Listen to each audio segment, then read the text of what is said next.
Hello and welcome to another episode of The Swing. As always, it's your boy HK, but as you will have noticed on my left over here, we are joined once again by one of our very, very special guests, Tahir Khan, who is here stepping in for that guy Oais, who has gone ahead and taken a little bit of a vacation for himself. He's out in Alberta enjoying the views, enjoying the water, and just chilling it out in Banff. So we get the opportunity to get more time with T, which, hey, is never a bad thing. We get lots and lots of insights from him, his experience not only at playing basketball at a much higher level than either myself or Oais ever will, but more so than that, his coaching experience, just his views on the game, and just so many little things that add that extra bit of flavor that we just love having here on The Swing. So, T, first of all, I see that you're muted, so thank you very much for going ahead and joining us. How are you doing today? Doing great, man. How can I not be feeling great after that intro, Harris? I swear. It makes me feel so uncomfortable because nobody ever speaks about me like that. It's like, man, geez, I hope Harris telling the truth here. But thank you for that warm introduction. I appreciate it. I love being here. And shout out to Oais. I wish you were here, but, I'll do my best to fill in, to keep the seat warm for you when you return, buddy. Well, the seat has been kept warm, and where things are also continuing to heat up is in the NBA itself, where we're now sitting into the conference finals. Gotten here in pretty unlikely circumstances, so we're going to get to talk a little bit about not only the teams that have gotten here, the journeys that they've taken, and really where some of these unlikely stars may be now really coming and rising to prominence and showing themselves to be perhaps the next generation. But before we do that, as always, The Swing is proudly sponsored by Thrive Fantasy. So for those who don't know, it is a daily fantasy sports props app where every night there are contests to win real money, big tournaments, and all you have to do is pretty much pick over and under on different statistical measures from the players that are there. You go ahead, join a contest. There's usually 20 to 25 options, of which you have to go ahead and pick 10.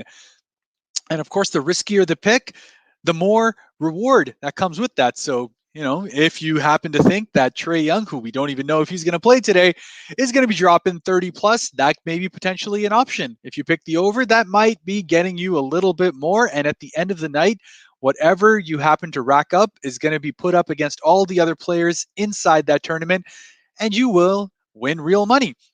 And of course, as a dedicated listener to The Swing, if you use the promo code SWING, SWING, when you sign up, then 100% of your deposit will be matched up to $50. So definitely get yourself signed up and prop up today. But T, outside of us talking about the conference finals, which I know we are going to take a little bit of time and get into because it has been incredibly exciting. This entire playoff run to me has been just fun all the way through. There's been tons and tons of upsets. We saw that second round just be the end of the Brooklyn Nets, the end of the Philadelphia 76ers, guys that we thought for sure would be representing their conferences in the conference finals. But if that's not controversial enough, what we wanted to first take a little bit of time talking about is something that I don't even know if it's unexpected anymore. I feel like there are just certain people that like throwing some outlandish stuff out there. I mean, we already had Stephen A. Smith call Donovan Mitchell the greatest Utah Jazz player to ever play for the franchise. Obviously crazy enough in and of itself. But has Scottie Pippen gone ahead and taken another level on that when he got on his soapbox talking about Kevin Durant?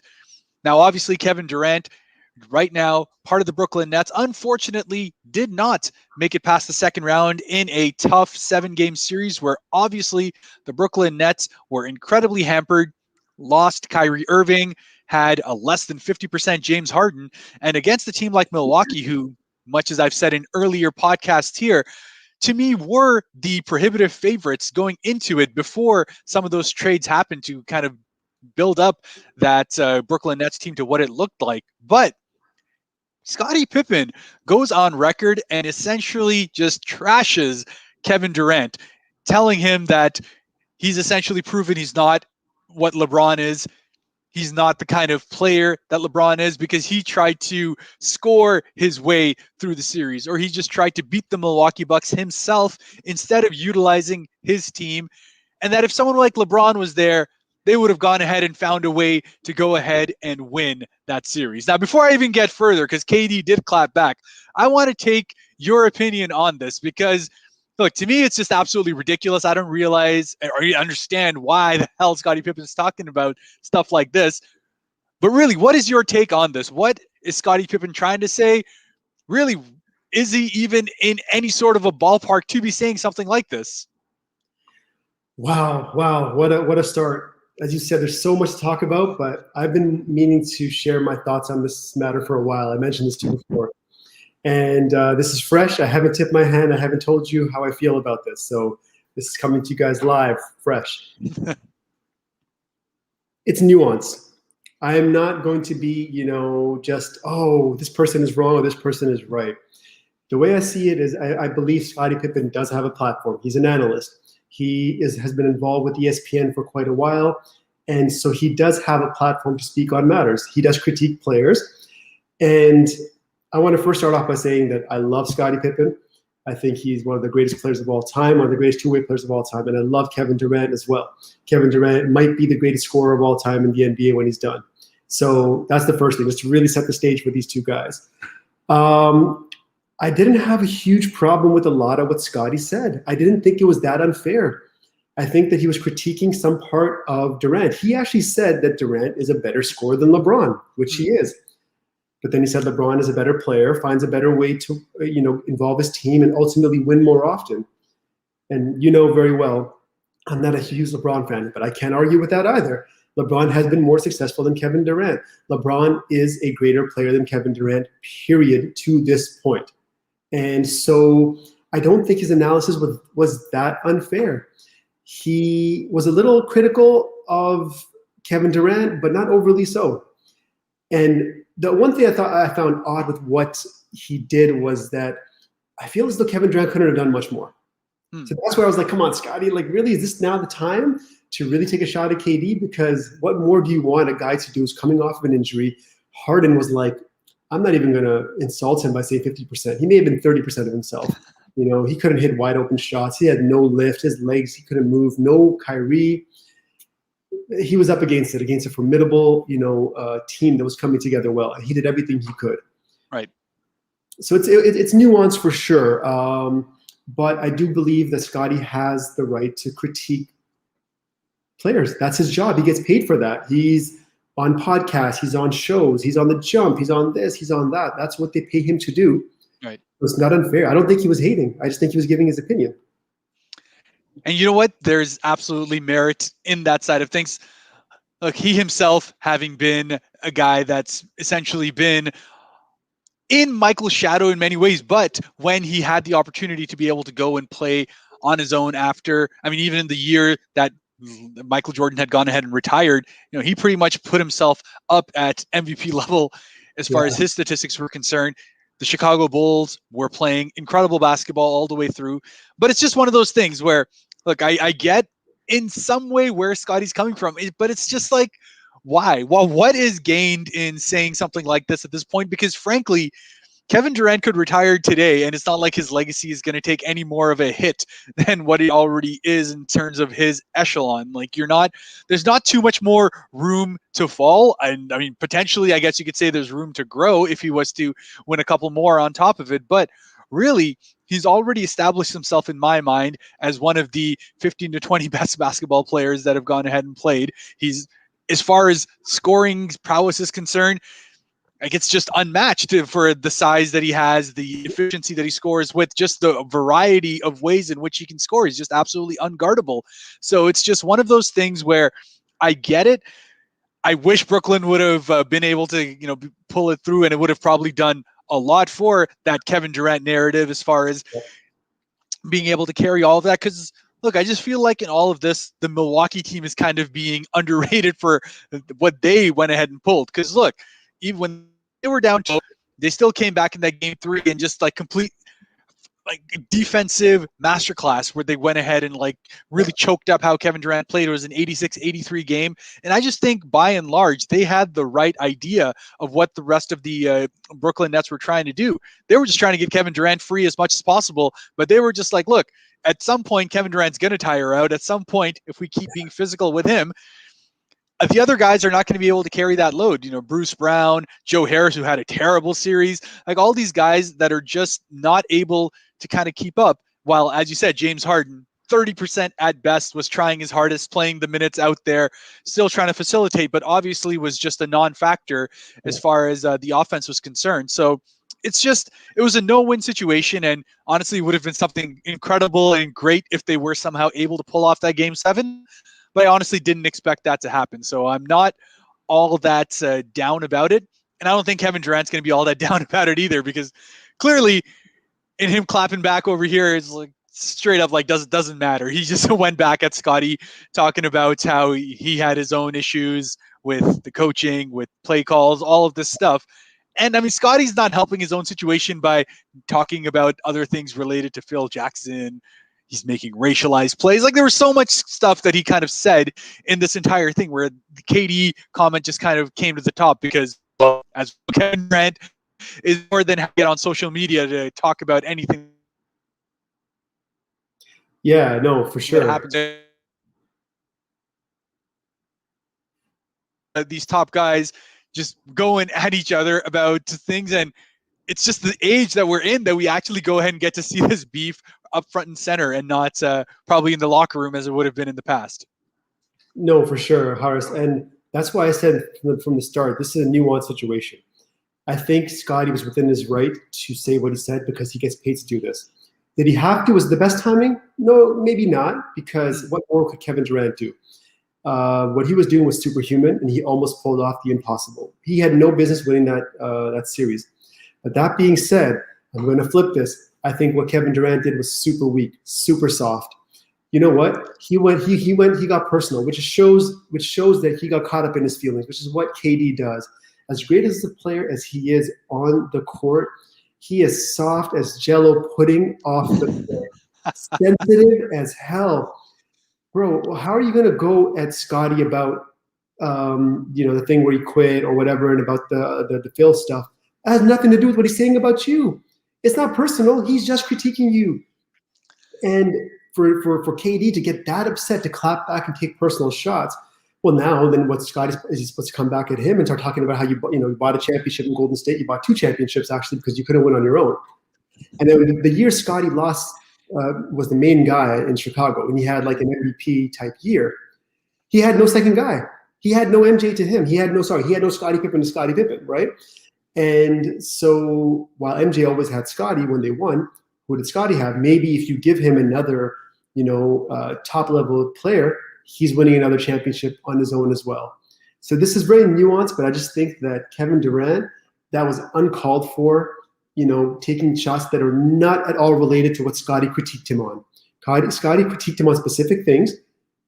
And dude, just play ball, man. Just keep being great, and you don't have to go at a legend in that respect, because he didn't get personal. He kept it about basketball. He gets paid to comment on basketball. I think Kevin Durant needs to. He's just mad weak when it comes to his feelings. I'm sorry. I love KD, but he's so soft. So soft. I think it's completely fair to be able to think of it in that sense. And perhaps it was because of the LeBron comparison that it went a little bit deeper in his mind. Who knows? But regardless, the fact remains that the Brooklyn Nets are not in the playoffs any longer this year. Went out to the Milwaukee Bucks, who now currently 2-1 lead. By the way, let's talk about the Atlanta Hawks, because I've been wanting to get a little bit of this idea of what your feelings are about what the Atlanta Hawks have been doing up until now as far as the playoffs are concerned. Look, there's been tons and tons of talk about Trae Young, about what his deficiencies were coming into the playoffs. There's been so much almost like against Trae of how people not liking how he draws fouls. There's just so many little things. But regardless of all of that, the Atlanta Hawks in general, led by Trae Young, have proven themselves to not only be one of the peskiest teams in the league, but in winning that series against the Philadelphia 76ers, they just left absolutely no excuse that they absolutely deserve to be here, that they deserve to be given the respect that they should be getting. So in general, Now that the Atlanta Hawks, who by the way are going to be without Trae Young for this game 4, just got announced. Pretty Oh, tough news there after stepping on the foot. But let's just talk about the Atlanta Hawks to me first and foremost. What do you say about their efforts and their results so far this postseason? sucks to hear that about Trey, but I really love what I've seen with Atlanta. I've gone behind them. I've told you this. I love them in Phoenix because these two teams are not typical narrative teams. They don't have that like top five, top level player on their team, the big time superstar. They're young, they're hungry. I love what Atlanta's about. The flaws about Trae Young's game, I think, are very valid. But guess what? Despite that, he's here. He's overcome them. What does he overcome them with? Heart. This guy, the thing I love about Trae Young is he's not going to back down, and he's ice cold. You can see it in his veins. He has that coldness where the moment does not get to him. The moment is not too big for him. First time in the playoffs, right? Yeah. This is unprecedented. You don't see this normally, in professional sports. First time people entering the playoffs, they struggle. They have some nerves. He has been phenomenal leading his team. He's had some bad games. He's accepted that he played bad. He's shown a willingness to be coached as well. You can see Nate McMillan is coaching him hard, and these guys are playing amazing. If they weren't hurt, I really think they would give Atlanta more of a run, but that's the story of this year. I love what Atlanta is about, and I think their series is officially over now that Trae is hurt. It's too bad. It is quite bad, especially the fact that these would be the two games that they had at home. That being said, Milwaukee played out of their minds to be able to go ahead and take that game 3 and get themselves into a position where it's like, look, they should have the talent to be able to go all the way at this point. And much as you said about the injuries, the best ability seems to be availability at this point, right? Everyone is dealing with some sort of an injury or another. Phoenix is the other team, as you said, has been that team to kind of rise above that, stayed healthier, which is in many ways surprising given how the Chris Paul situation has always been as far as playoffs are concerned. Usually pretty injury prone, has happened to get away with most of it outside of a COVID positive test. But regardless, they're back. But as you said, these first time playoff entrants, and it's not just Trae Young. Remember, Devin Booker is also in his first playoffs, and both of these guys have just been absolutely killer, especially Devin Booker in closeout games. Dropped 47 in that last game against the Lakers to close them out, dropped 35 to go ahead and close the second round series out as well in a sweep to the Denver Nuggets. And now they're in a position where they were 3-1, but that game against the LA Clippers yesterday, where Paul George put up a vintage performance, has them down 3-2 at this point. And now the Clippers, who now get to go back home to try and extend the series further, may have a little bit of momentum. What do you think? Oh, geez, definitely. I've got to say that I thought they were done. I thought they were going to lose yesterday. No Kawhi again. They had a little bit of a slow start from Paul George. Morris was not to start the game. And I really thought that eventually there'd be a bit of back and forth, and then Phoenix would assert their will. The fact that they won really shows they're not done. And so far, they've been that team this playoffs. Just when you think they're done, they have bounced back from 0-2 twice. I like what I'm seeing. I like what I'm seeing from them, and I really think we're in for a good finish to this series. I hope Phoenix finishes this off because I really want them to go on. I love this team. I love what they're about. Amazingly coached. And I've had some people, I've had some other discussions. People said, why do you keep saying they're amazingly coached? I keep talking about their coaching is so good. And you have the record. That's an easy one, right? That's low-hanging fruit. Of course, the record is good, and Monty Williams is up for Coach of the Year. But this is where I'll tell you where I see some of the nuances of why they're so well coached. You watch them play and how they compete on each possession, how they get back, how each player is on the same page. They're in their defensive stances. They don't, bicker and fight with each other. You see these little things. The coaches make adjustments. The players make them very, very quickly. They're prepared for the moment. They're prepared for every game. The competition, how they compete on each possession. Offense, they compete. They move the ball well. Rarely do you see a lot of, broken plays. The odd time, Chris Paul and Devin Booker are, stars. They'll do their own thing. But their offense is crisp. They run back on defense, they hustle, and they defend. And that is a mark of great coaching. And I love it. I love to see a team like this that just plays so cohesively. No, I absolutely agree. And I was going to get you to speak a little bit more about that coaching in general, because as you said, Monty Williams, first of all, has dealt with lots of personal stuff in the last couple of years. Obviously had his wife's passing, and there's just, that step back from coaching, and now to get back into it fully. Obviously last year, Phoenix, in my mind, would have made the playoffs last year if it wasn't for the DeAndre Ayton thing, the 25-game suspension that threw everything off. And then they still kind of got back together into that cohesiveness, came into the bubble, won 8 straight. So there was just a lot of momentum that was leading into this season. And as you say, it's that infusion of that vet presence that Chris Paul went ahead and added. It just kind of finishes off the entire thing. Just makes it so that it's a complete unit, not only well coached outside, but coached in. But just in general of how you get people to compete, how you can get them to really buy into the system. As a coach, I mean, you having been coached yourself and been a coach yourself as well, how is it that you really can get these players to go ahead and kind of buy into the system? What kind of things do you, I would say, culturally look to infuse into a young team to really get themselves up for something like this, a deep run in the playoffs? It's a great question, Horace. Like all answers, there's nuances. I'll give you some ideas. I'll give you some things that I think do work. It's not one person. I can guarantee you that for sure.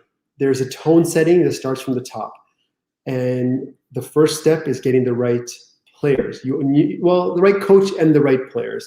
So before you look at the coaching, if you don't have the right players that fit into your system, fit into your culture, that's you're setting yourself up for failure. Then from there, now the coach is responsible for further molding those players. Some of the ones that are on the fringes, bringing them in. You need to get buy-in.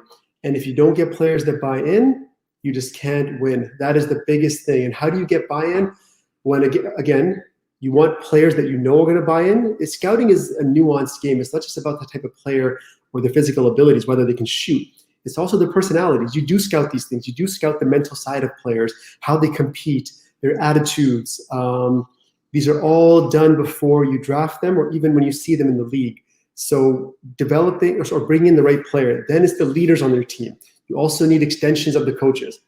The most successful teams that I've coached or been a part of or seen, even at Sheridan, the head coach, Jim Flack there, he has like mini coaches or, player coaches kind of, senior guys who will basically echo what the coaches are saying, but in their own way, because they can communicate with players better, right? Sometimes what the coach says doesn't directly get translated properly. You have players who talk to you in a different way. So he has that. He has that with Chris Paul. He has that with Jay Crowder. And then your superstars set the tone. The reason why Phil Jackson could be so successful, the reason why Greg Popovich was so successful is because they could coach the hell out of the best player. If you can coach the best player, hold them accountable, yell at them, and if they set the best example, everybody else will get in line. That's what's happening here. It's really a full-on holistic approach, and it's happening on every level with the Phoenix Suns, from their GM, what's his name again? Jones, is that right? Used to be Robert Sarver, right? And I'm not sure who's there anymore. The GM, isn't he a former Heat player? The GM? The GM of the Phoenix Suns. It's a good question. Oh, James Jones. James, that's who it is. Yes, exactly. He's done an amazing job, right? So it's a whole structure, whole organization, and they're doing a great job right now. Very, very impressed. Yeah, and just as you said, I mean, James Jones went ahead and actually won Executive of the Year, so I don't know why the name was just slipping my mind over there. But yeah, as you said, Phoenix has done an absolutely amazing job, not only taking the talent that was there. I would say the other huge kind of ingrown jump that's happened has been in DeAndre Ayton, who's getting even more confident in a NBA scape that's just moving to further and further of a guard-oriented offense and just essentially phasing out the big man to just be the guy to crash the boards and run. On the other hand, you have DeAndre Ayton, who's showing some incredible footwork, who's showing that great touch on the inside. And frankly, he's been I would say, Phoenix's most consistent player. While, Devin Booker, these guys have had great peaks and troughs. Chris Paul has had his off games as well. Devin Booker has had his situation because of the that went off.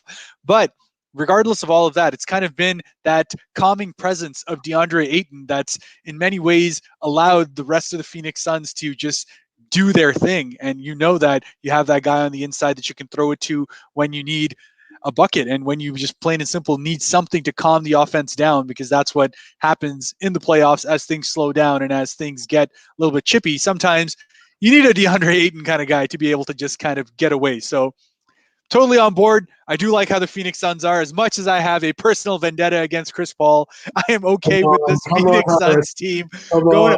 Come on, man. Yesterday on that 3-point thing, dude was I love that Patrick Beverley. That was hilarious to me, that entire. He undercut him, man. He just was going over the screen, and then Chris Paul, who was already in a 3-point motion, then just goes further up to exaggerate the contact. He took his legs out, man. He took his legs out.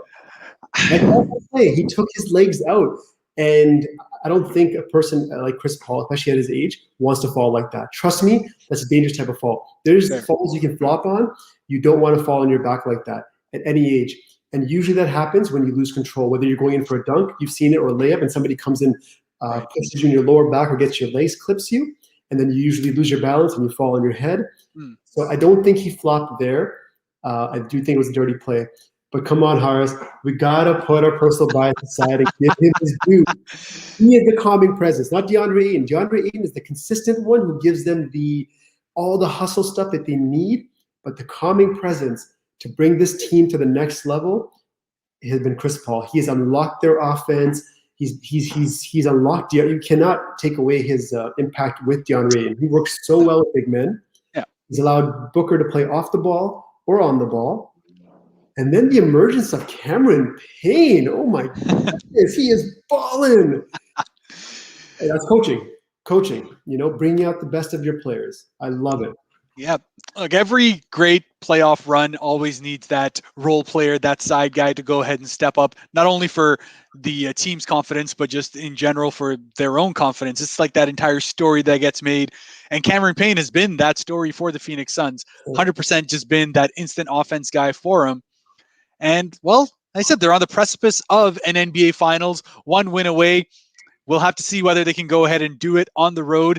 I mean, they've done it once in this series already, but it's just one of those things where, look, the Clippers have shown themselves to love being up against the wall and coming back. As you said, 2 series already where they've come back from 2-0. And, well, could this be one more for them to go ahead and do that? So we'll have to wait and see how exactly the entire playoffs end up playing out for the remainder of this. Milwaukee, who's up 2-1, will be looking to take that likely unassailable 3-1 lead when they go ahead and take on the Atlanta Hawks tonight. So the next going to get to find out who the NBA champion is. Let's take a little step forward looking into what could be a potential finals matchup over here. Because, as you said, if all things play out as they should, it should be the Phoenix Suns coming up against the Milwaukee Bucks, a team that I just think has no glaring weakness as far as their offense is concerned, have done wonders as far as bringing in Drew Holiday to help shore up how that actual spacing is now being handled as far as Giannis is concerned, not having to be that guy to bring up the ball every time to initiate all of the offense. He can now kind of play in his zone. So to me, I think this should be a matchup that Milwaukee Bucks should be looking forward to. They've done well consistently against the Phoenix Suns in the regular season. How do you see this series potentially playing out? What are some of the key matchups for you? You're talking about Milwaukee and Phoenix, if they actually Milwaukee and Phoenix, if that happens, what you thinking? Well, I think the glaring thing you look at right away is the size. I think that's the first thing you look at. There's a bit of a size discrepancy there, but Phoenix has shown that they can overcome that. They have long, lanky defenders. I love Miles Bridges. I cannot tell you how much I love how he plays. I think he's going to be a phenomenal two-way player coming up. I think they match up well, apart from the size. Apart from that, I think that the point guard matchup, you have 2 defensive-oriented, two-way point guards. So you have guys who like to get guys involved, who can score, but also love to defend, and Drew and CP3. Giannis will be a bit of an issue, so I'm wondering who's going to cover him. If it's going to be Ayton and they put somebody smaller on Lopez, because Lopez does like to float around. But I love the point you made about Milwaukee's offense. They were not going to go anywhere with Giannis handling the ball. He needs to be closer to the basket. I love what they've done. That's unlocked their offense. They're a fantastic defensive team. They don't have a lot of weaknesses. I think Phoenix would be the underdog going in, but there's no way I'm counting them out with the way Booker's playing, with the way Chris Paul was playing until the COVID. Now I think it's getting back to into the swing of things again. Right. If I had to give a favorite, I'm going to give it to Milwaukee, but I think it's going to be a fantastic series. Like, there's no way I shouldn't go 6-7 games. No way. Fair, and it very well could. And by the way, I have to make a correction because it was actually the Suns that have gone ahead and beaten the Bucks twice in the regular season. But one of the games was overtime that went 128, 127, and the other one was also a 1-point game. So it's just, as you said, an incredibly tight matchup. Giannis himself has had dominating performances in both of them. So you could go ahead and hopefully see more of that. And in general, I think like a lot of this sideshow stuff that's been happening with Giannis is taking away from the fact that he himself is actually having a very, very good playoff run all the way through, right? People are more concerned about his 10 seconds on the free throw line than they are about the 10 times he's dunking on you this entire playoff series. So as you said, it's an incredible matchup waiting to happen.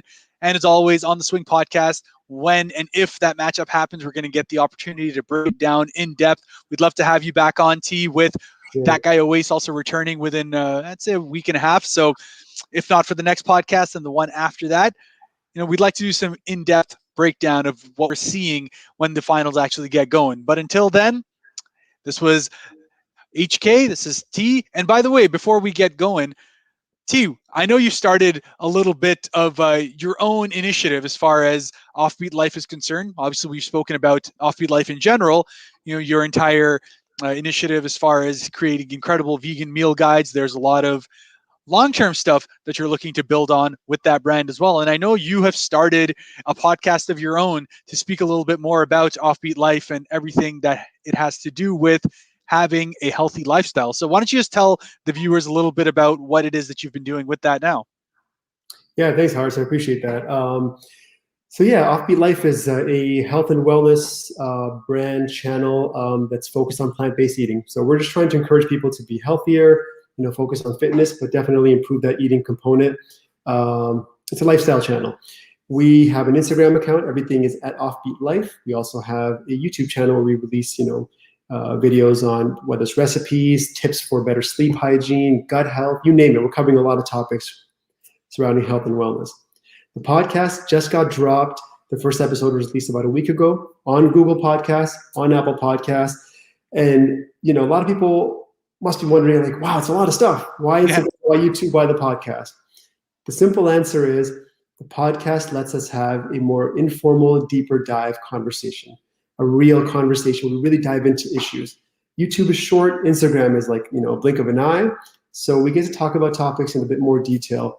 And we love it if you guys, give us a shot, check us out, and hopefully we can help improve some aspect of your, health and wellness journey. That's what we're here for.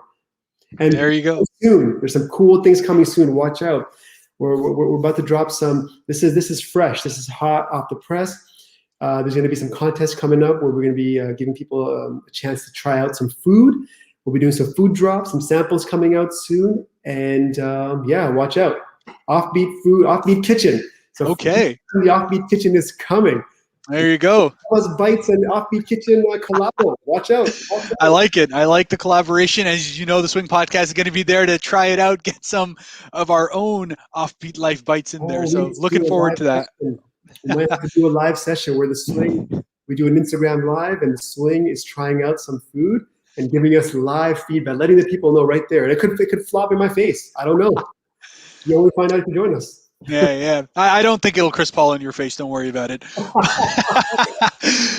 But that was the Swing. It was great to have you guys on. Definitely keep following us, as always, on our different channels at the Swing Podcast on Instagram. We're always live on YouTube. And thanks, as always, to SportsTrends for giving us this platform to not only come live on their Facebook channel, but for those who have IPTV, you can definitely go ahead and watch SportsTrends on there. every channel or every different provider has a different channel on there, but definitely check out the guide, SportsTrends on there, and just keep following along. Until the next episode, this was HK. That was T. Thanks very much for joining us, and we will see you at the next one. Peace. Lillard, long range three.